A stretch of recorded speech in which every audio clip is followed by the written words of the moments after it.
the vast majority of evangelicals will say we're against abortion. But when it comes to, reproductive technology, in vitro fertilization, surrogacy, Right.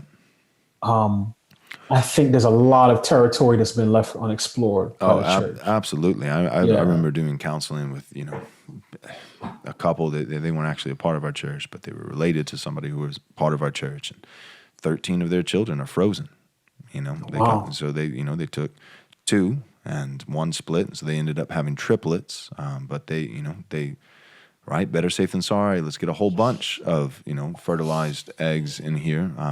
So that because if the procedure doesn't work, it's expensive to do it again. We don't want to spend the money twice, but not thinking about the real moral implications of that. Those are children. If we believe that life begins at fertilization, not implantation, because the medical community has changed that, and so that's why even the pill, the birth hormonal pill, because if you ask your doctor, that's the problem is, I used to say that when I was a little bit more naive, 5, 6, 7 years ago, I would say, well, ask your doctor, if you're talking about birth control and ask them explicitly, is it abortive? But the problem is the doctor will say no, because they've changed where life begins. So it's implantation rather than fertilization. So, the three primary measures of the hormonal birth control pill is, that there's the thickening of the cervical fluid so the sperm can't make it to the egg. There's also the trying to make the egg to where it doesn't actually drop. Those are both preventative. But the third measure is the thinning of the uterine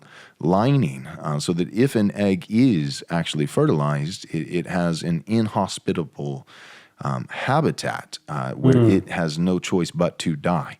And so you don't know, and you're playing Russian roulette. So you say, well, some would argue in the Christian world, some would say, well, it's fine, because they would argue if the first two preventative measures are failing, then we should assume that the third is failing as well. But that's not based off of testing. That's not based off of actually observing that happens, that if the first two fail, then the third always fails. Because that's what you have to argue. You'd have to say that if the first two measures that are preventative fail, then this third measure, the thinning of the uterine wall, that always fails with it. Because if the first two fail and the third remains intact, then you've just set up the context for the death of your child. And even for those who come off of the birth hormonal pill, the first two, so the cervical fluid begins to thin again, and then it's not as thick. And so sperm are able to make it to the egg. You start producing eggs, all these kinds of things. And woman starts going on her period. But what has been tested and has been proven is the uterine lining sometimes could take 6 months, sometimes could take a year to thicken. And so you're trying to have a kid and you don't even know, because these would be very, very, very, what we would consider to be very early miscarriages. But it is the death of a child, because it's not implantation, it is fertilization.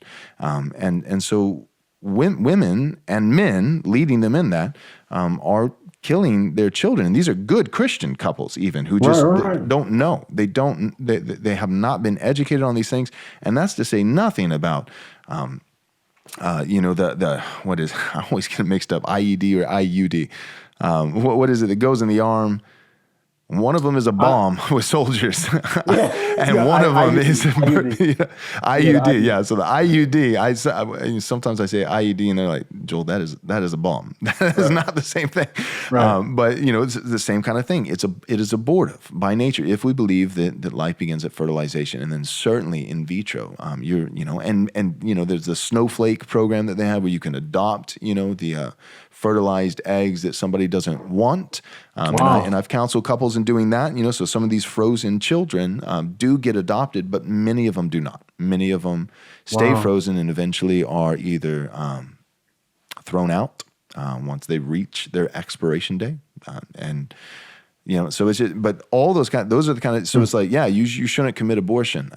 But if we really take life seriously, like we need to talk about it at every single level in the womb. Where does life begin? We need to be consistent.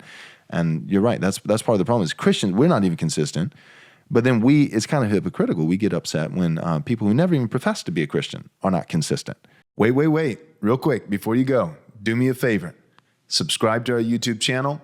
Click the bell so you'll be notified with all our new content as it comes out on a daily basis. And if you're willing to support this ministry, you can do so by going to rightresponseministries.com/donate. Thanks so much. God bless.